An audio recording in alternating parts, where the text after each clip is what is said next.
Setelah meninggalkan kamar Edith, Kilian langsung menuju tempat latihan. Dia mampir ke kamar Edith hanya karena dorongan hati. Brengsek, mengapa aku melakukan sesuatu yang menyinggung perasaannya? Mungkin karena apa yang dia dengar dari Duchess dan Lizzie kemarin.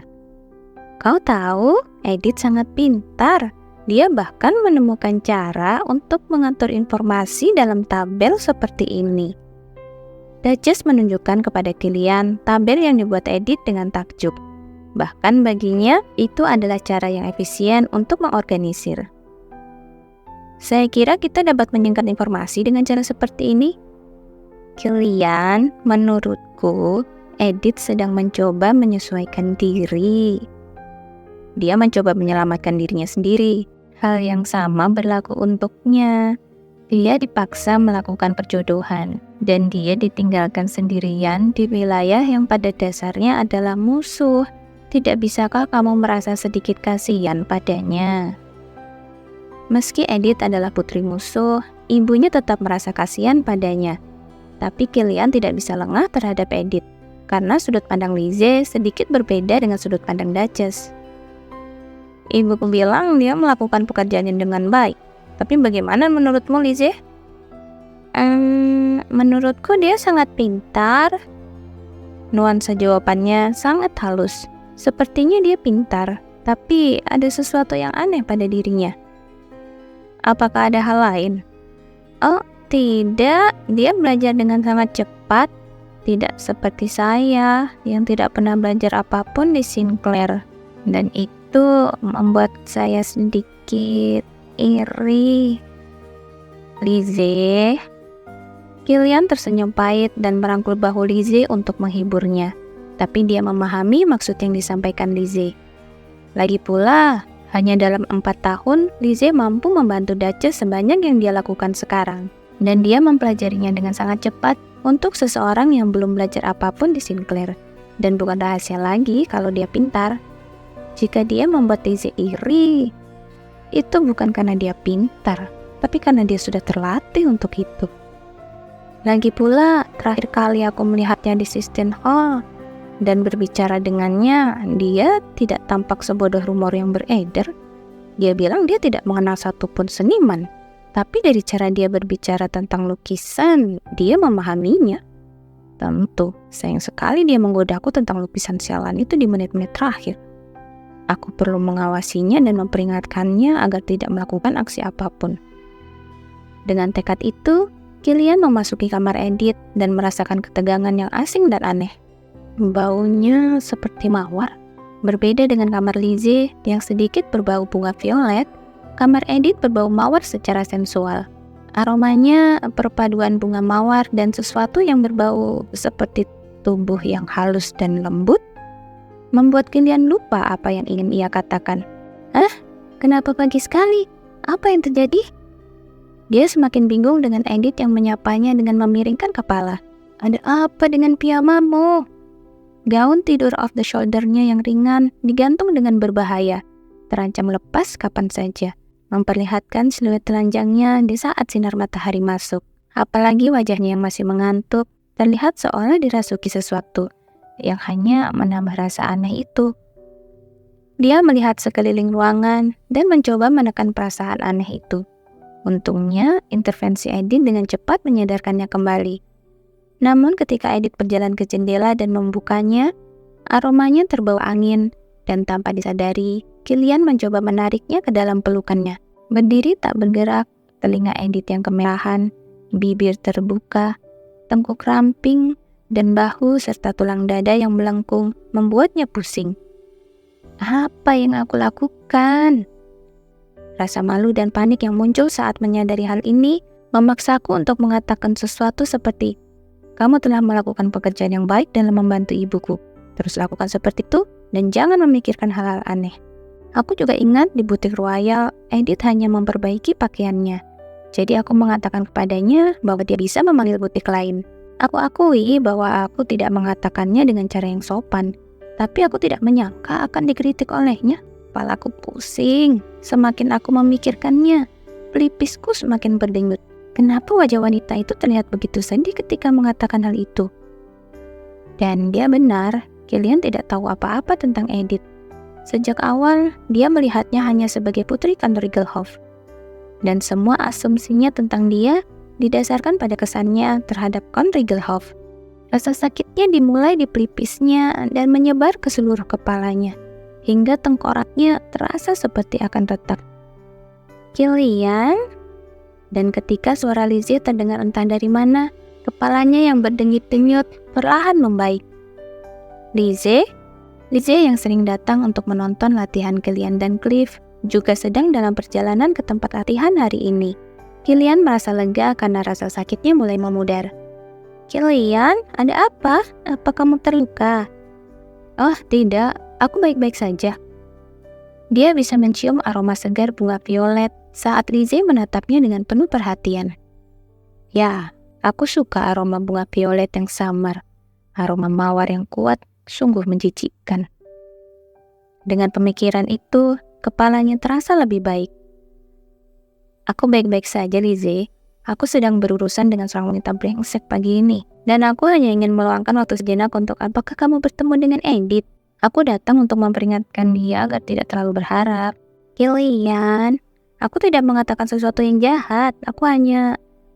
Kilian tidak bisa menjelaskan mengapa dia mampir ke kamar Edith. Tapi dengan Lizzie di sisinya, dia tidak perlu berpikir terlalu keras tentang hal itu. Dia hanya mata-mata yang dikirim oleh Count Rigelhof.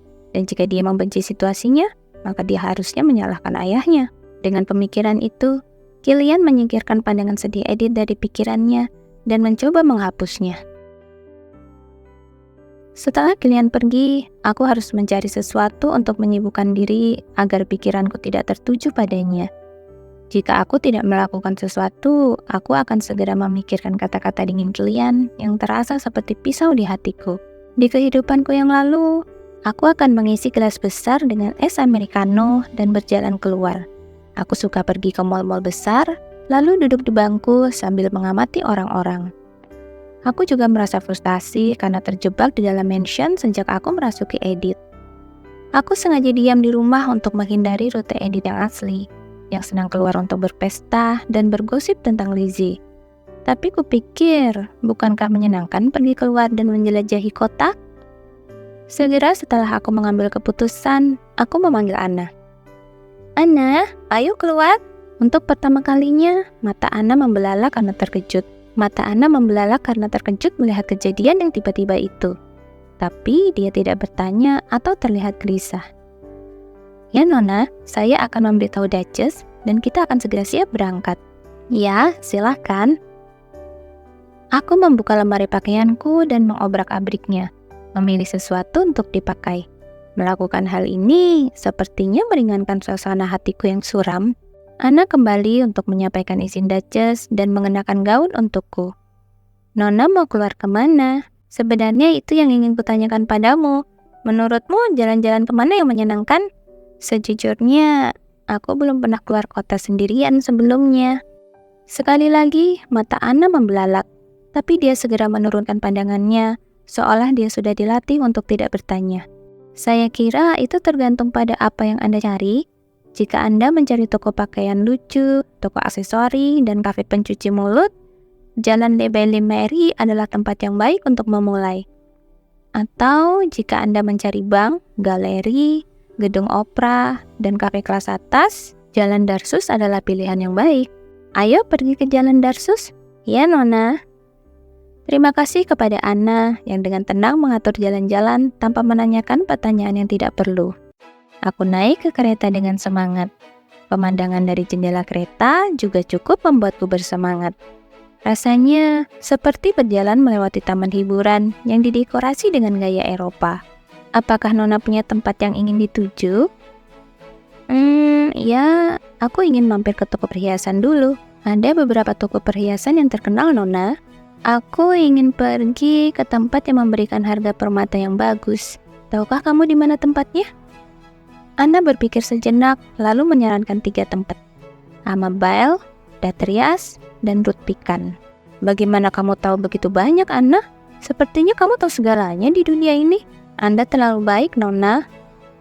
Dia mungkin karakter tambahan yang dibuat oleh penulis untuk menghindari narasi yang membosankan dan tidak menarik. Tapi, aku sangat bahagia memiliki karakter sepertinya di sisiku, yang mengetahui jawaban dari setiap pertanyaan yang kuajukan kepadanya. Aku punya anak, jadi siapa yang butuh internet? Aku mengitari toko perhiasan dengan langkah ringan. Untungnya, berlian yang kubawa hasil dari melepasnya dari gaunku ternyata memiliki kualitas tinggi, sehingga aku bisa mendapatkan harga yang jauh lebih tinggi dari perkiraanku. Penawar tertinggi adalah Datrias, tapi mereka bilang mereka hanya bisa membayar dengan cek. Jadi aku menjualnya ke penawar tertinggi berikutnya, Amabile, yang bisa membayar semuanya dengan uang tunai. Ayo pergi ke bank kali ini. Banknya ada di sana, Nona. Anna menunjuk ke sebuah bangunan yang tampak kokoh di tengah jalan. Aku memikirkan kembali novel-novel fantasi yang pernah aku baca dalam kehidupanku sebelumnya ketika aku berjalan melewati pintu masuk utama bank yang dipenuhi tiang-tiang besar seperti kuil Yunani. Terima kasih telah mengunjungi Bank Sentral Malen. Seorang pria berpakaian seperti kepala pelayan menyambutku dengan sopan saat aku memasuki bank. Berbeda dengan bank di kehidupanku sebelumnya, bank ini lebih mirip perpustakaan. Saya di sini untuk membuat berangkas atas nama saya. Silahkan lewat sini. Aku mengikuti petunjuk pria itu hingga ke jendela teller, di mana terlihat kursi-kursi mewah dan bagian dalam bank pasti juga sama mewahnya. Aku melihat sekeliling dengan rasa ingin tahu dan tersenyum mendengar sapaan teller. Anda ingin membuka berangkas? Ya Pak, sebuah berangkas atas namaku yang hanya bisa dibuka olehku. Ada 3 jenis berangkas. Berangkas kecil untuk 10 juta sena atau kurang, berangkas sedang untuk 100 juta sena atau kurang, dan berangkas besar untuk lebih banyak. Yang mana yang Anda ingin saya bukakan untuk Anda? Ngomong-ngomong, dimulai dengan berangkas berukuran sedang, kami membebankan biaya pemeliharaan sebanding dengan jumlah yang Anda percayakan kepada kami. Saya akan membuka berangkas kecil untuk saat ini. Baik, kalau begitu, tolong tanda tangani perjanjian pembukaannya. Gugup namun acuh tak acuh, aku membaca perjanjian pembukaan dengan cermat dan kemudian dengan tenang menandatanganinya. Tapi aku menggunakan nama samaran untuk berjaga-jaga. Lalu kuserahkan 9 juta sena untuk disimpan di berangkas. Bagiku itu adalah uang yang sangat banyak. Namun aku tidak terkejut melihat bahwa uang itu bukanlah apa-apa di mata pegawai bank yang melihat uang setiap hari. Saat Anda menarik uang, Anda akan ditanyai beberapa pertanyaan untuk memverifikasi identitas Anda, bersama dengan kata sandi dan tanda tangan. Jika Anda salah, Anda tidak akan dapat menarik uangnya. Jadi, jangan lupa dengan kata sandi Anda. Baik, terima kasih. Aku keluar dari bank, merasa senang seperti anak sekolah dasar yang mempunyai buku tabungan pertamanya. Sekarang, ayo kita cari makan, Anna. Karena lapar, aku menuju restoran yang direkomendasikan Anna dan terkejut melihat antrean panjang di luar kafe pencuci mulut. Apa itu? Itu Peridot, salah satu toko roti terpopuler di ibu kota. Beberapa produk mereka terkenal sulit didapatkan, meskipun Anda mengantri sebelum toko dibuka. Wow, apakah itu enak? Entahlah, karena saya belum mencobanya. Tapi mereka bilang kalau wanita bangsawan mengunjungi rumah lain, mereka selalu menyuruh pelayannya untuk membeli kue tart stroberi dari sana. Aku sangat tergoda, tapi aku bertanya-tanya, apakah aku harus bersusah payah mengirimkan pelayan? Bagaimanapun, kami ini perlu makan, bukan teh atau kue. Aku membawa Anna ke restoran dengan teras luar ruangan yang bagus. Restoran itu berada di sebelah taman dengan banyak dedaunan hijau subur, sehingga kami bisa menikmati makanan dengan udara segar. Makanannya mahal karena itu adalah restoran tempat para bangsawan datang dan pergi. Tapi aku bersedia membayar untuk Anna yang mengikutiku kemana-mana tanpa kesulitan. Aku senang bisa makan sepuasnya tanpa mengkhawatirkan uang. Aku masih ingat dengan jelas di kehidupanku sebelumnya, di mana aku mengemas bekal makan siang untuk menghemat uang. Ya, punya banyak uang saja sudah cukup untuk membuatmu bahagia. Jadi percayalah pada uang daripada mengharapkan sesuatu yang emosional dari orang lain. Aku berusaha meyakinkan diriku untuk menjadi kuat. Namun, meski aku memikirkan hal itu, mau tak mau aku merasa getir. Jika orang lain bisa mendapatkan bantuan orang lain dengan begitu mudah, mengapa hal itu begitu sulit untukku?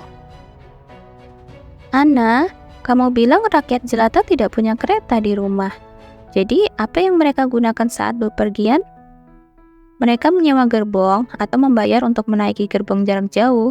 Dan ketika mereka berhenti di tengah jalan, apakah mereka menginap di penginapan? Mereka yang mampu tinggal di penginapan, dan mereka yang tidak mampu tidur di jalanan. Jika aku ingin melarikan diri, aku perlu mengetahui cara naik kereta jarak jauh dan cara menginap di penginapan. Wah, itu menarik. Di mana kita bisa naik kereta jarak jauh? Aku belum pernah melihatnya sebelumnya. Tentu saja tidak pernah, karena kereta jarak jauh tidak terlihat seperti kereta bangsawan. Anggap saja sebagai kereta tertutup. Itu akan menjadi perjalanan yang buruk. Itulah sebabnya setiap orang menyiapkan pil mabuk perjalanan. Di ibu kota, tempat berkumpulnya kereta jarak jauh berada di dekat gerbang selatan. Jika kamu ingin menginap di penginapan atau semacamnya, apakah kamu mengirim seseorang untuk membuat reservasi? Biasanya Anda tinggal masuk ke penginapan manapun yang Anda lihat. Dan jika ada kamar kosong, Anda menginap. Jika tidak ada, ya tidak. Orang yang tidak punya uang tidur di kandang. Kamu tidur di kandang? Mengapa? Apakah penginapannya mahal? Yang murah harganya sekitar 3.000 sena per malam, tapi yang mahal bisa mencapai 7.000 sena. Jadi harganya mahal untuk rakyat jelata. Aku mengakhiri percakapan tentang perjalanan dengan ekspresi heran di wajahku, seperti seorang wanita muda yang tidak tahu apapun tentang dunia. Ada banyak hal yang ingin kutanyakan, tapi aku tahu bahwa Anna, sebagai pelayan keluarga Ludwig, pasti akan melaporkan tamasyaku ini. Ketika aku mulai serius mempertimbangkan untuk melarikan diri, aku menyadari bahwa sebagai penghuni rumah besar, aku harus secara aktif menggunakan perpustakaan untuk mendapatkan informasi tentang bagaimana hidup di dunia. Beruntungnya, orang-orang di rumah ini sepertinya tidak peduli dengan apa yang kubaca di perpustakaan. Jadi hari ini aku bersembunyi di perpustakaan sejak pagi, mencari buku tentang bertahan hidup dan membacanya. Aku baru saja mulai membaca buku, Cara Membedakan Kacang Laut dan Kedelai, ketika Anna muncul entah dari mana dan memanggilku. Ya, Anna, ada apa? Saya akan mengantar Anda ke ruang tamu Duchess, Nona. Kenapa? Ada yang mencariku? Iya, penjual perhiasannya ada di sini, dan Duchess memintaku untuk membawa Anda juga. Bagian juga membuatku berpikir bahwa Lizzie sudah ada di sana. Sejujurnya, aku belum ingin bertemu Lizzie atau Kilian, tapi Duchess telah memintaku untuk datang. Baik, ayo pergi.